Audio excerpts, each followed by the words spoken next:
Welcome to Catalyst Chemistry Through Problems.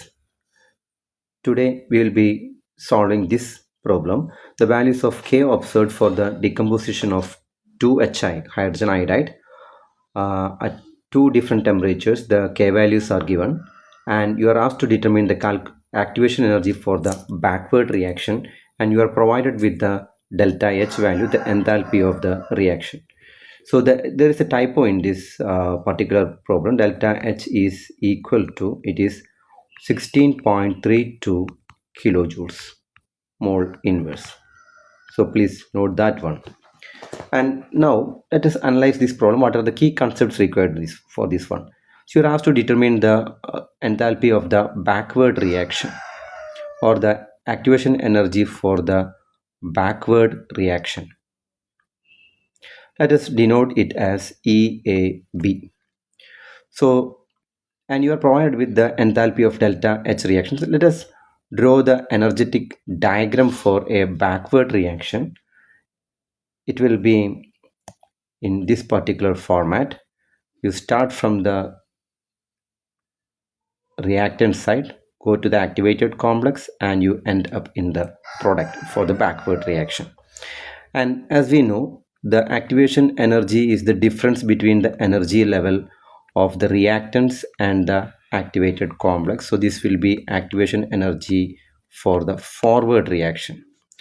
And this is the reactant side, this is the product side. So this will be the energy difference between the products and the activated complex. This will be the activation energy for the backward reaction.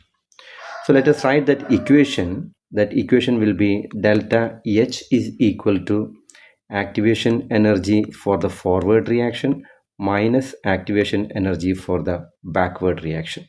Since you are asked to determine the activation energy for the backward reaction, you have to determine the activation energy for the forward reaction. Now if you want to calculate the activation energy for the forward reaction, we know the best equation is our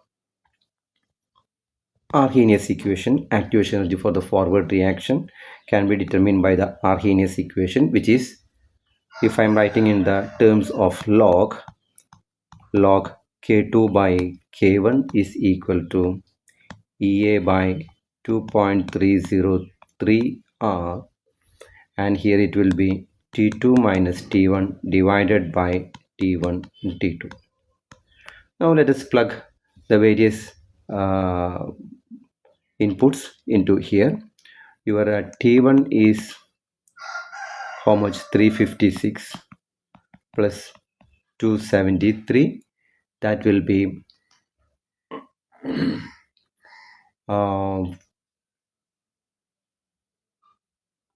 629 Kelvin.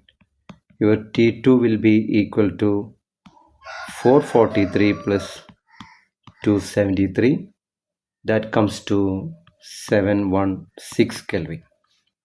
K1 and K2 are directly given here, so we can plug that one here to the active equation. And let us see, if you calculate the activation energy, it will be equal to EA is equal to 2.303 R.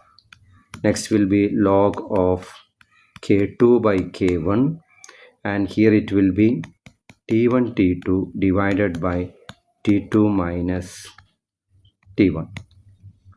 So this will be equal to 2.303 into 8.314 log of K2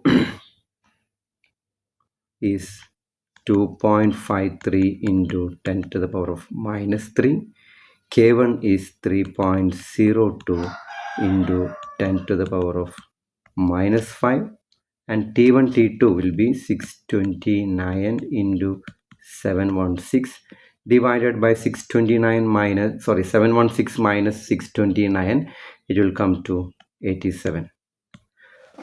For such type of problems, it is better to divide these problems to three sections. Like for the numericals, first you determine this 2.303 into 8.314, and Next, you can determine this log value. This log value will come around 1.92, and this value will come around 5176.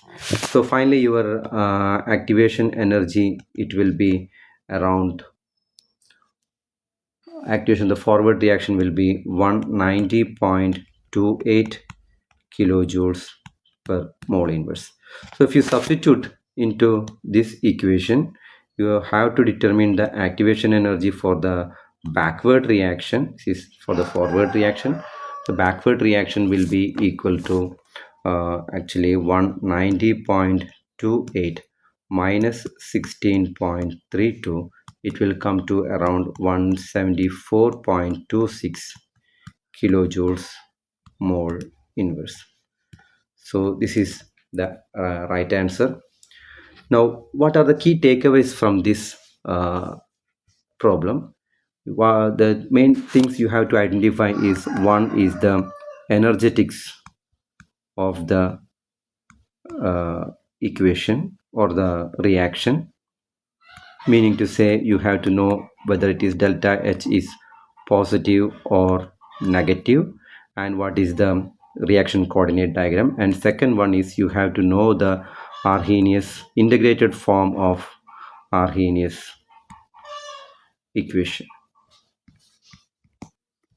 Thank you.